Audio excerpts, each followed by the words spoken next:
speaking of Nikolai, my trainer from Bulgaria, Nikolai Minev, so he was an international master. And then you look at his credentials. He's like he wins all of these Bulgarian championships. He's number one on the Olympic team. You know, he holds Botvinnik to a draw, the Soviet Union versus Bulgaria match, and he just beats all of these players. It's like, dude, how could you not get the Grandmaster title? You know, and it's just extraordinarily how good he was, but he couldn't be a professional chess player in Bulgaria, which supported chess. He was actually a medical doctor, okay? And he gave up the practice of medicine to become the editor of the Bulgarian chess magazine because it paid better than being a medical doctor. It was like, wow, right? So being a professional player today has a completely different meaning than what it was. I mean, obviously I was a professional player in the sense that I did dedicate myself to playing chess, but I could never afford to be a professional chess player. I literally, was scraping to get money for, say, John Donaldson or Nikolai to get their support because I won U.S. championships where first prize was $6,000. I'm envious of the first prize of. We're incredibly privileged today, of course. Truly. Elite, the top chess players, and even levels a bit below, right? Because there's always this more and more chess tournaments and opportunities coming in chess now. Online chess, right? That's a whole different story. Exactly. That's a huge amount of money, right? That's being brought into chess. Oh, and there's a lot of means, right? There is also like Twitch. You can be aside from just playing, you can be a commentator, streamer, writer. I got to share this one story with you. This is great. So I'm playing in 1984 in Berkeley, California, the U.S. Championship, 16 players. Imagine with adjournments. Imagine how long the tournament is. 8 prizes.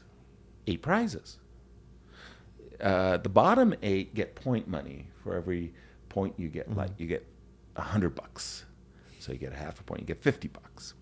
So 8 prizes for the top half, point money for the bottom half. And this tournament takes, I don't care, a month. But Roman Djindjiashvili and Kamron Shirazi are playing each other night after night, blitz, man, for $5 a game.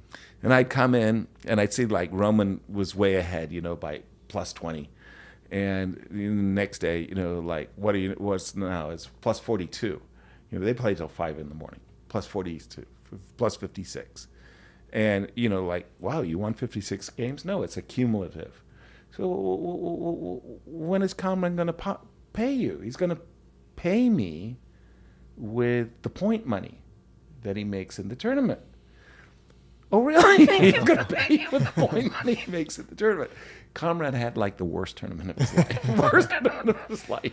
He makes one draw in the entire tournament, like 15 goose eggs or how many ever it was. And the one draw he makes was against Roman Djindjiashvili, so that Roman could be sure that the guy made some point money to pay him for the 5-minute chess that he was. So or Shirazi, at least start the process, right? Of paying it. Shirazi had. So he was a character in this very famous movie, Searching for Bobby Fischer. Okay. They're in the park, and Josh, and he's sort of his chess coach, right? At the time, the guy who was playing the park, they like see this commotion going on, and they're like, it can only be one thing. It's Bobby Fischer has returned. Yes. So they go and they arrive, and it's this kid, right? Like his nemesis in the movie. But I remember earlier in the movie there was a cameo, a cameo by Kamron Shirazi. Okay. They refer to him as Grandmaster Shirazi. Right. I don't think he was only international master, but still a very strong player, right? Right. But he had this famous game, I think it was in that U.S. Championship, where he lost in, I think it was 6 moves or something. Was it even that long? Jack Peters, yeah. So, not to get too much into chess, but it was like E4, C5, C5, B4, C takes B4, A3, Black plays d5, counterattacking in the center. White captures d5. Black captures with the queen. A, B. And Kamron's like, why don't I take the pawn back? A takes b4. He gets his pawn back. Queen e5. King and the rook. Right. Both attacked. And he loses his rook. And I guess he resigned at that moment, right? Yeah. And this is really kind of funny because I'm playing my game. And we're all waiting around. And Kamron rushes in. And in those days, it wasn't zero tolerance. It was like you get like 60 minutes before you get forfeited, right? So he comes in late. Probably he overslept, even though we start the games, it doesn't matter, at 3 in the afternoon. Kamron playing Blitz all night, probably overslept. And, you know, he kind of rushes into the tournament hall, and then they're signing score sheets. And everybody's confused. Like, we're all looking around like the game is finished. We think, well, this is pretty strange that Jack, even though Kamron is probably a better player than Jack, Kamron's playing so badly that, you know, why would Jack give him a draw so quickly with the black pieces? And then we all discovered he had lost. It was pretty hilarious. By the way, Kamron really was. We had the Church's Fried Chicken tour. So Bill Church of Church's Fried Chicken, think in terms of Kentucky Fried Chicken and Popeye's Chicken. So Bill Church was several years in a row the CEO. He won the best CEO of the Standard & Poor 500. This was a serious guy. He loved chess, and he had this chicken circuit where you could get chicken points by winning all of these tournaments. And Kamron would win these tournaments along with Igor Ivanov. They would go neck to neck. And oftentimes, winning the tour also got you a U.S. championship invitation and things like that. And Kamron was amazingly good at winning Swisses. He had this gambler's kind of instinct, and he'd push the boundaries really, really hard.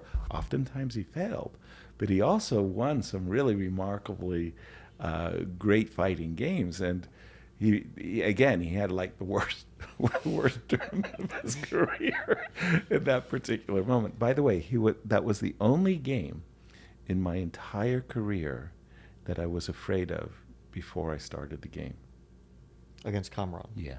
Why was that? Whenever I played Kasparov or Karpov, I was absolutely thrilled. I was doing backflips. I really, really wanted to play these guys. This is like the greatest honor in chess, to play a Bent Larsen. And you beat both of them. You beat Kasparov and Karpov. Oh, yeah. And, to play a Bent Larsen, to play a Lajos Portes, a Jan Timman, a Viktor Korchnoi, these were like the legends of the game. And to play them and win, I loved it. And I never feared them. Never. I played Kamron. I was afraid.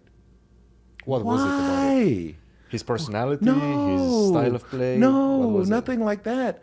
I'm fighting for first. Everybody's beating Kamron. And now it's my turn. If I don't win this game, I'm going to be falling behind. And God forbid I lose, because, Kamron's capable of beating anybody on a given day. I mean, like literally anybody. And now it's like I feel I absolutely have to win this game. It's like a forced win game. And that's not a good idea to go in with this very idea. Dangerous. You go in with that, and it usually backfires for you. Right? Big time. Yeah. Big that's time. my experience. Whenever I think I have to win this game, I'm going to win this game. Right.